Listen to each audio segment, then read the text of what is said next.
Hi, I'm jazz pianist and educator Bradley Sowash, and I am going to show you in this improv tip of the month how to funkify Angels We Have Heard on High.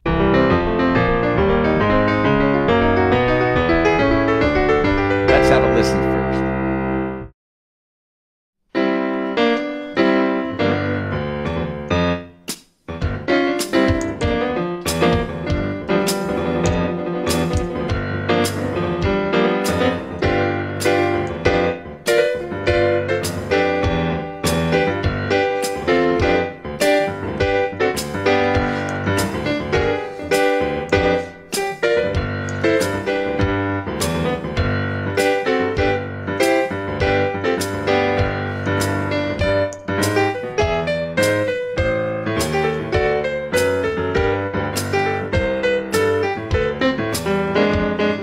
In a second, I'll show you how to do this.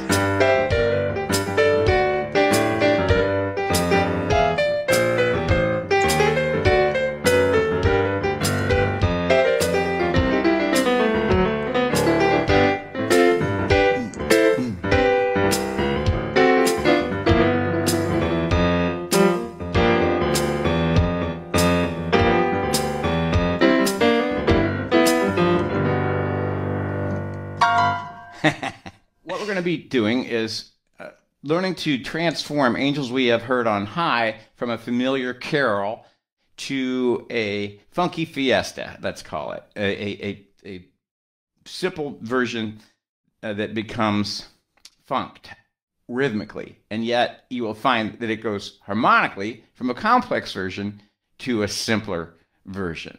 So let me just lay it out here by showing you how the traditional arrangement might sound with all kinds of chords. This might be something you would find in a hymn book.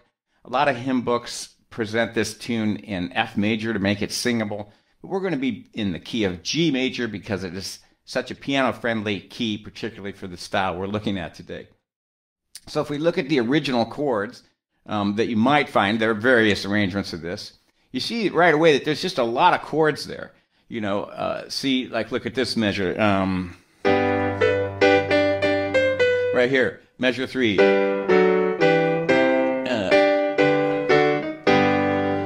You know, and then later on, let's look at this measure right here. So there's just lots of chords here, which is something we're going to look at how to make this a little bit simpler. So let's look at the melody first of this tune. Angels We Have Heard on High is really just a simple melody. So we'll get that down, and then we'll have some fun with it. So here we go. We're going to just put it in a 5-finger position with our thumb on G and our pinky on D. G, A, B, C, D. And it starts on B. And so the third finger, and let's just play it first.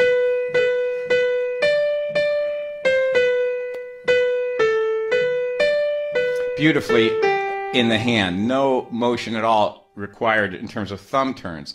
So those notes then are B, B, B, D, D, C, B, B, A, B, D, B, A, G. So it's all about that third finger. Lots of B's in that figure, and it goes up and down from there. The second line you already have because it's exactly the same. B, B, B, D, D, C, B, B, A, B, D, B, A, G.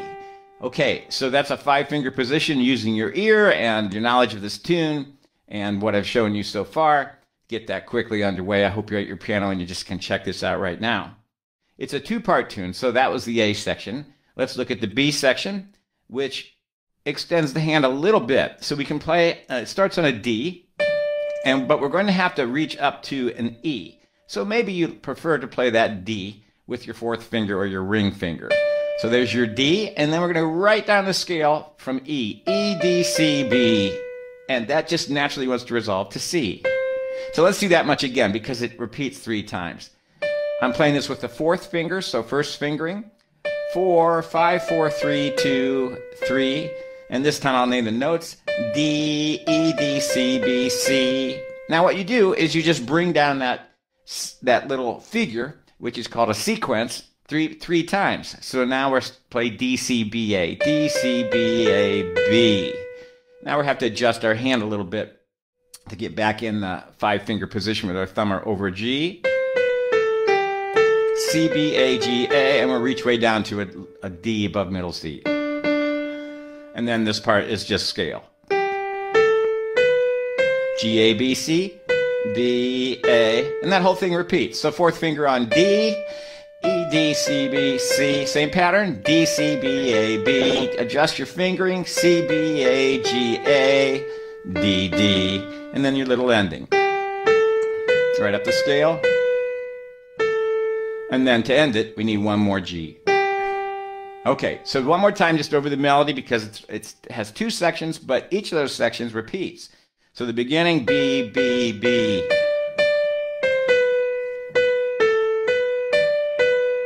And that repeats exactly. B, B, B, D, D, C, B.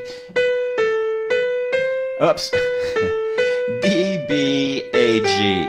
Second half starts on D, 4th finger. C, B, low D, scale. 4th finger on D, 3rd finger on C, 3rd finger on B, low D. And we'll end that with a G there to give it that sense of closure. Let me check in with my buddies here. Beverly, simplifying sounds good to her. I like that. Alice, I'm a little late, but glad to be here from Toronto. Thank you, Alice, for spending a little time with me today. And I'll just mention, I know a lot of people watch these replays. It means a lot when you're here with me live because I love to teach people. And even though I can't interact with your beautiful visages, I know you're here with me. And if you're watching this replay now, you can share it. So I'll invite you to do that. And sometimes these find their way over to YouTube and right there as well. If you'd like to click like and share and subscribe and all those things, I understand they're helpful. So I'm more interested in connecting with real people than the numbers, but I guess you're supposed to say that. So, all right, we've learned the melody, and I'll just remind you I'm Bradley Sowash, jazz pianist and educator. And I want to show you, with the chords at hand, what the original might sound like, and then we'll have some fun with that. So we're moving on from learning the melody to thinking about the harmony. And so we did the tune, and now we're doing the harmony, and that spells T-H. And in a minute, we'll do A, accompaniment. And then maybe we'll have time to noodle and kick back and share it, and that spells thanks, T-H-A-N-K-S. So tune, harmony is where we are so far. And let's just take a look at this chord chart here. And I'm just going to play it once through in a kind of a churchy way, which is a beautiful way to play it, of course. Nothing wrong with that at all. We're having fun with adjusting it, but there'd be a lot of reasons why we would play this just like this. So let's just have a listen. First measure. And then here's all those chords. Same thing repeats.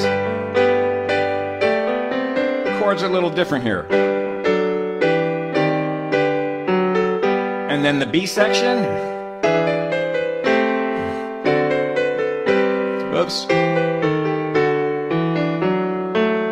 Lots of chords. And that repeats.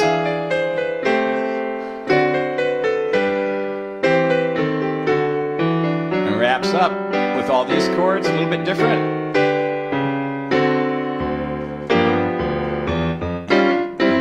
Oh, what was that? So we're gonna show you how to do that right now. But we got to adjust these chords to make them more funky. Now, here's the thing about funk music. First of all, what is funk music? Let's just give a quick definition. You all know this sound because it's probably the most famous funk tune is that Stevie Wonder Superstition.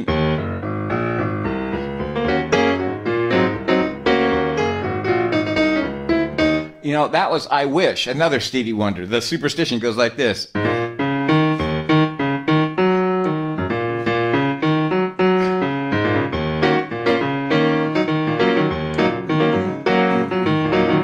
That's sort of your basic bass line there.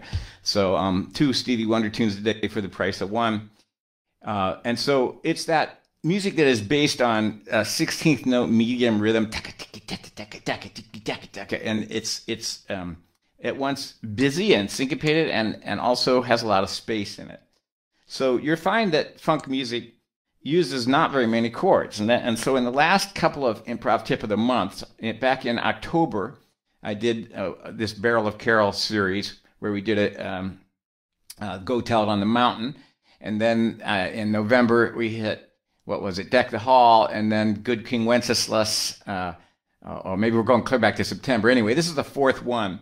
And in each of the previous three, we have made the chords more complex. We talked about jazz chord substitutions and how to put in cool chords into simple Christmas carols. In this one, we're going to do the opposite. So what we're going to do here is we're going to take almost all of this away.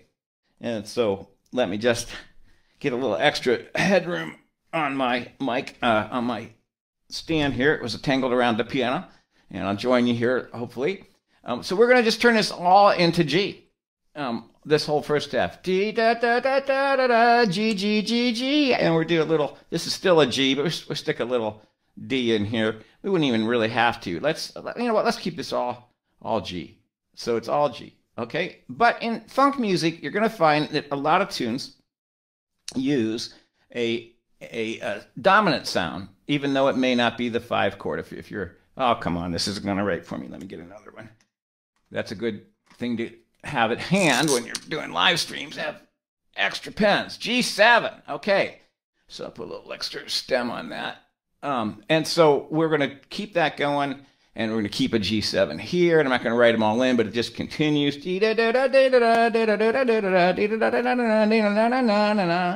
So it's all G7. How do you like that? We can just lose all this. Now, how is this going to be interesting? Well, we're going to make our interest with rhythm. And so maybe you have a D on the end and maybe you don't. You could do this here as well. I'll just leave it there. But basically, it's all G. We're going to keep these chords. G, E7, A minor 7, G. So we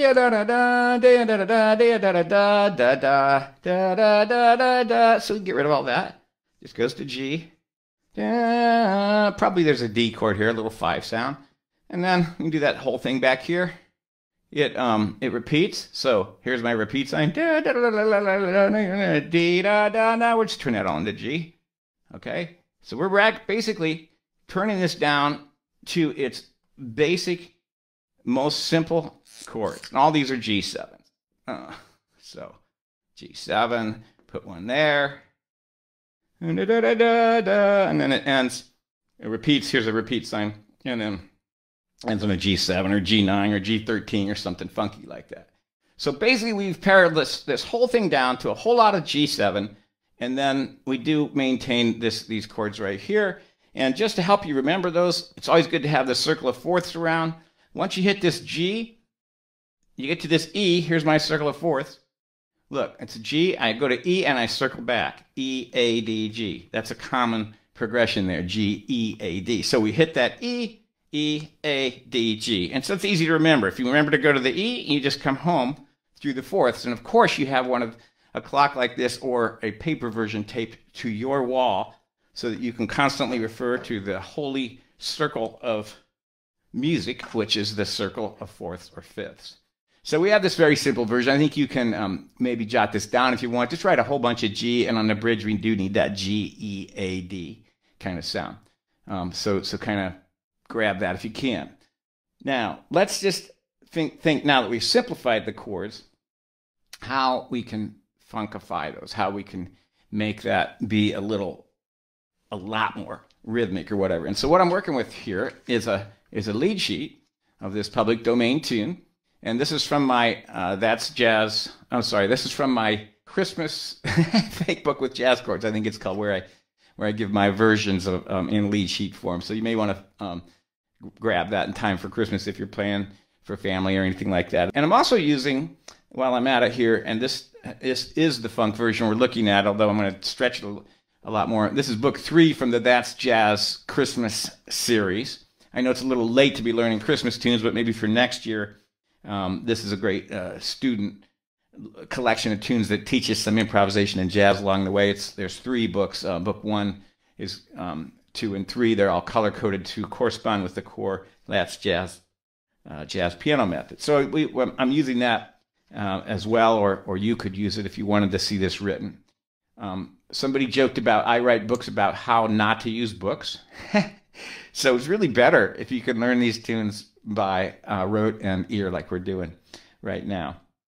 So let's review. We've learned the melody, and we've taken the sort of a hymn book type of chords and pared that down to the skeletal chord structure. And now we're going to do some funk with it. So let's listen to a couple seconds of funk and just get that in our bones here for a second.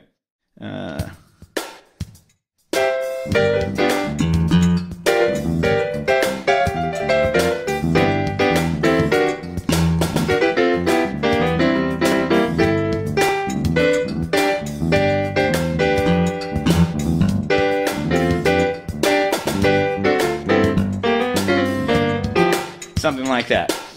So that's the sound of it. And let's just talk about some of those characteristics. First of all, that funk has a very heavy downbeat, boom, and it has a very accented backbeat, boom,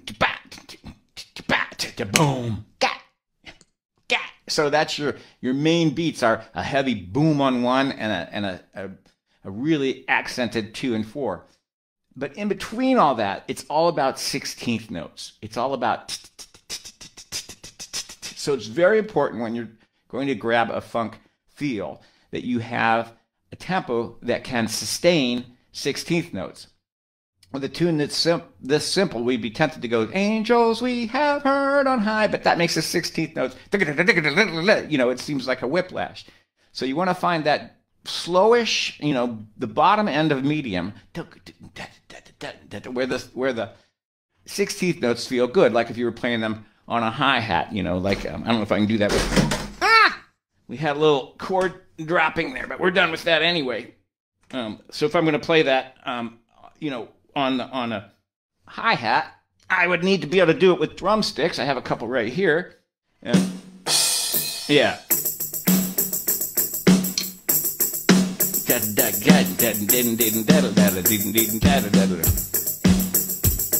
That was happened to be a tambourine sound. And so we want to find the tempo where that feels comfortable. And then we want to cue into those 16th notes as we're playing. So the main rules for the funk rhythm is heavy beat on one. Make sure you're feeling the 16th notes. Tempos are not too fast. And you want to pepper it all with both notes and lots of short rests. It's about 50% rests and 50% 16th figures. So you can kind of think about that. The harmony in funk is dominant sevenths, mostly, and you find that, as we just looked at, the chord progressions are simpler than other sort of jazz approaches, such as a jazz ballad. And for improvisation, you're going to use a lot of mixolydian or dominant scale, G, A, B, C, D, E, F, and some blue notes, such as B flat in this key. So, since the bass line is so important, let's take a look at what would be a typical bass line for this. And you'll find that whether it's major or minor, you're going to have the seventh involved somehow in the bass line. So we have a G chord, G, B, D, and we're going to have that seventh on top, G, B, D, F. And that's going to show up in the bass line. So the easiest bass line that you might play to give that funk feel would be tonic, flat 7 tonic, in this case G, F, G. So let's just do that with a groove right here. Really simple, just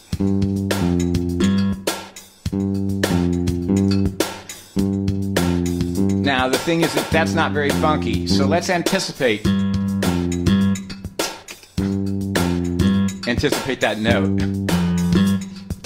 Jazzy bop. That last one is picking up one of those 16th notes.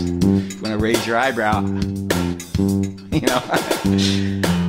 put over that a G7. I'm going to play it in the position that has F in my thumb and B and D. F, B, D. And put those together. 2, 3, M.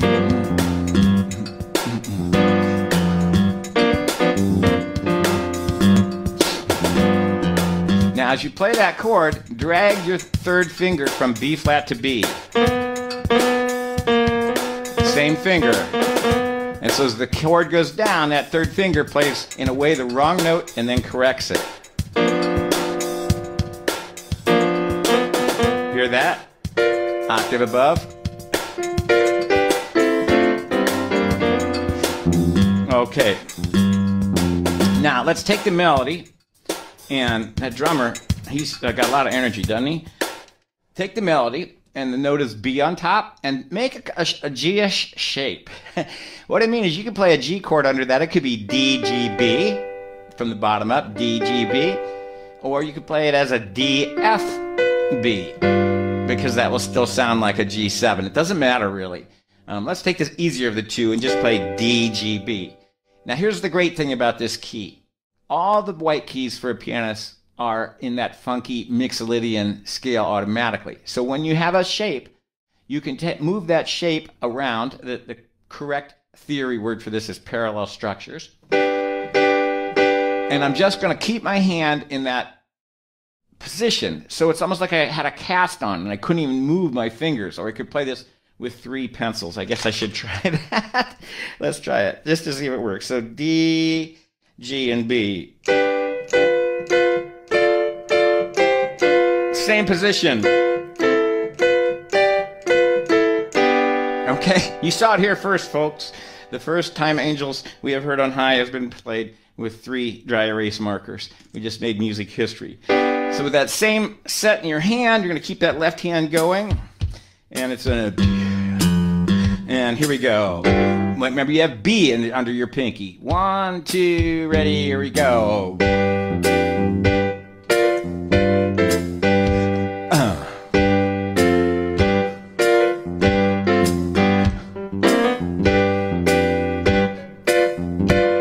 Remember, my shapes are not changing.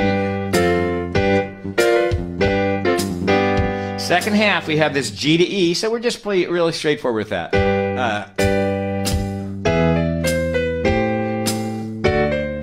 G to C,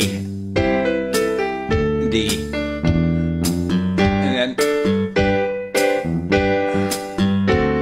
so you get the idea. You need to have that heavy bass. Now, we want to make that bass a little more interesting, I think. Let's take a brief moment and check in for comments. Love the comments.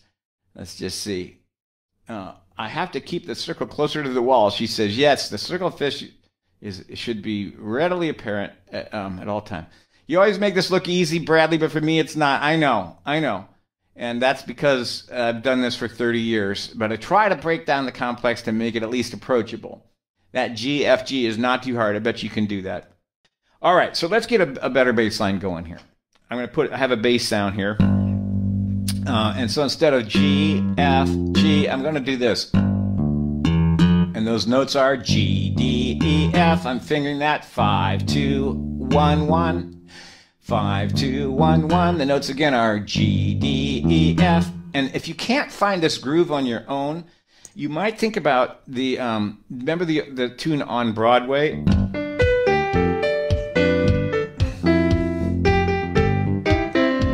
Let's see, something like that. So if you just think of that, that's about the right tempo, and it might be a way for you to find that funk feel. But I'm playing this G to an F. G, D, E, F. Now, with keeping that going, let's put quarter notes on top. If you want to do single notes, that's okay. Let's try it. I'm going to do it with chords, but you could just play this. But I'm going to do it with chords with those parallel shapes, starting on D, G, B. Let's get it set up first. Do, D, do, da. Do, D, D, D. Feeling that.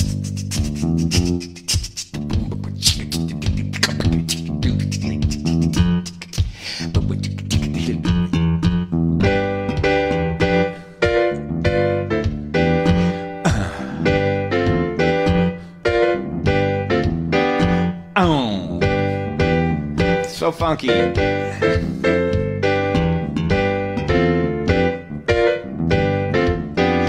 we go E. When we get to the next part, we're going to play root and third. Just as if you want to get more advanced. G, M. Let's see.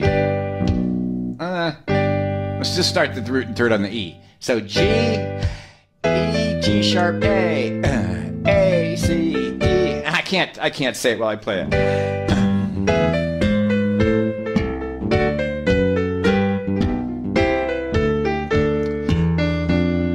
So each chord is going to have its third after the G chord. That wasn't super clear, but you can probably find that as you work it through. Okay, so one more bass line that I'll share with you that's a little trickier that I like a lot is G, D, E, F, G, D, E, F, E, F, E, G, D, E, F, G, D, E, F, E, F, E.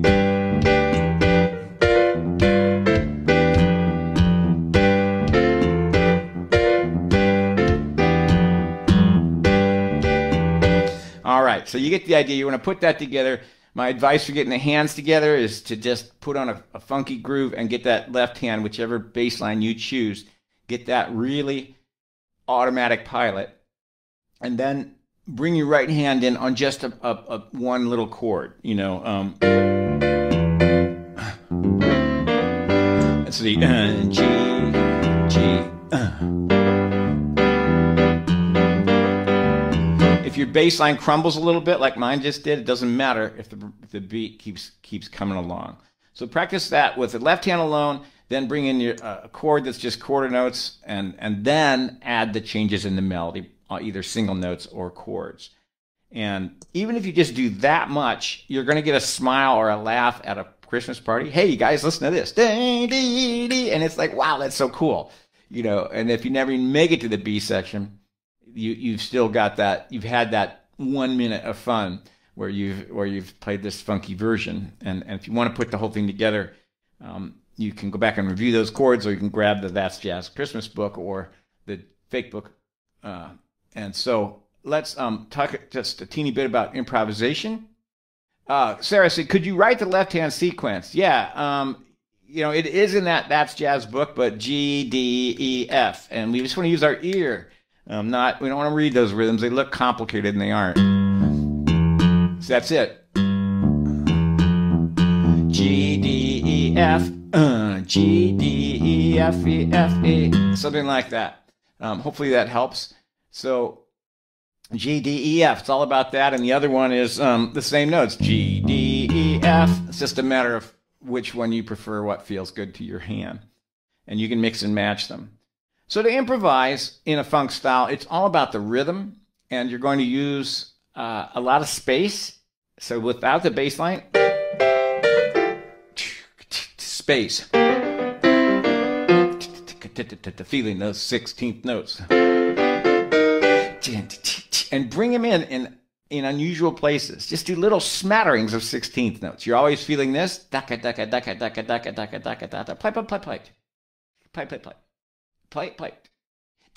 So you're just feeling that little thing. And I'm putting in, what am I using? All white keys and a few B flats. But I'm using hand shapes, not scales. Just moving chords around in this style. Let's listen to that.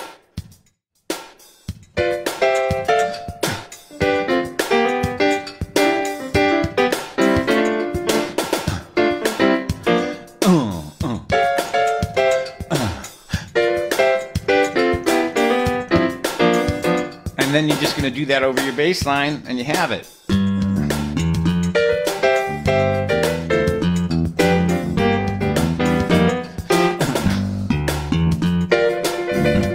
Tremolos are always good. All white keys, shapes.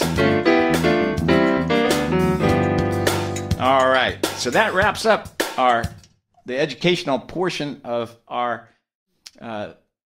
Barrel of Carols number 4, how to funkify Angels We've Heard on High. But I always like to end with some ram and jamming, where I just try to take it as far as I can. So this will be my last chance to check in with the folks that are here. So give me some love here or whatever.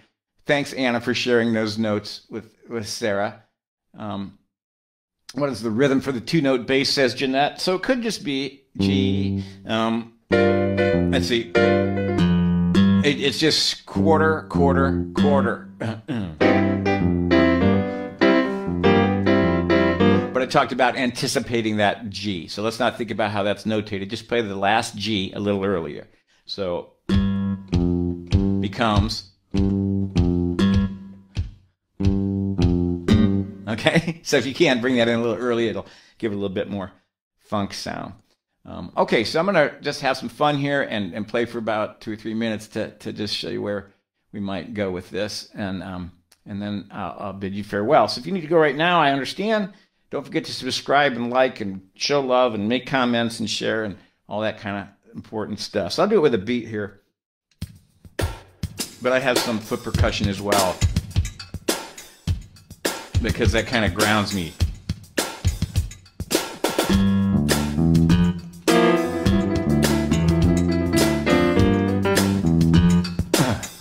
So I'm just setting up the groove.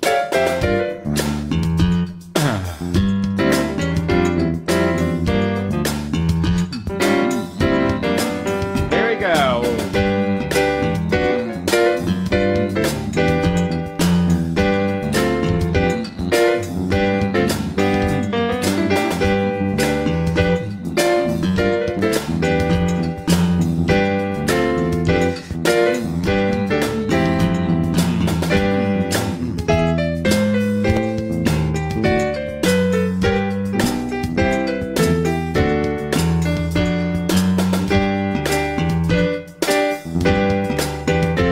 Notice how you miss a little melody thing, nobody cares.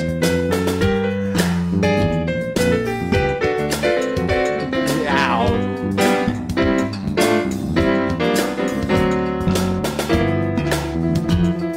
So now I get to improvise, my favorite part.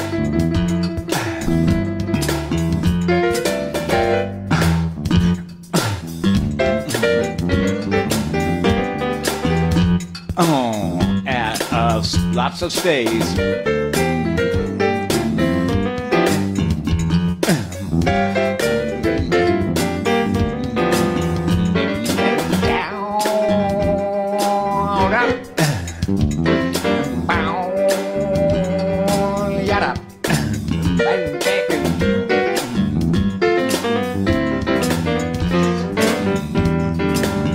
So I'm feeling the need for some lines.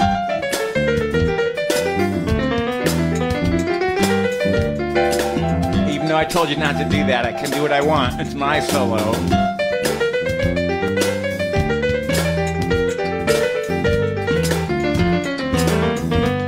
I'm an admirer of long lines that conclude when I play lines, and I also like little spritzes.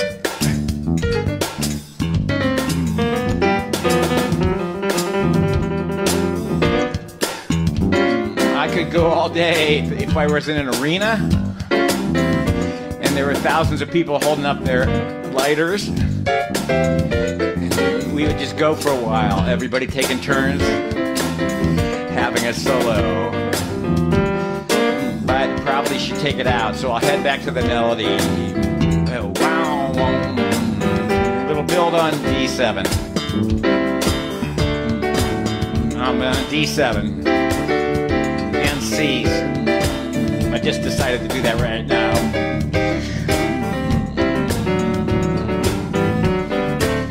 Go down to bow, and here we go.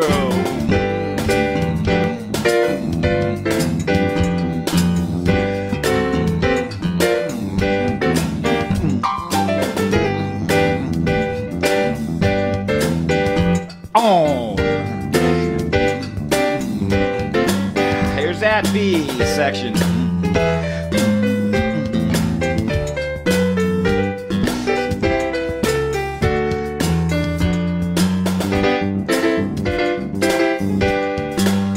One more of those.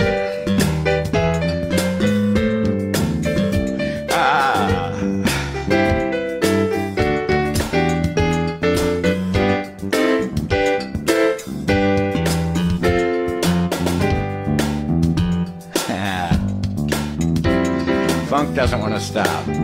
So I hope you're going to wander off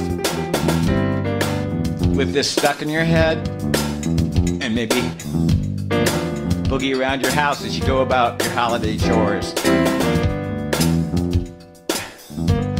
So I'm Bradley Sowash, jazz pianist and educator. And I really want to thank you for spending some time with me today.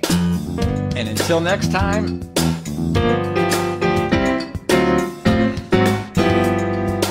enjoy your creative music making journey. Bye for now.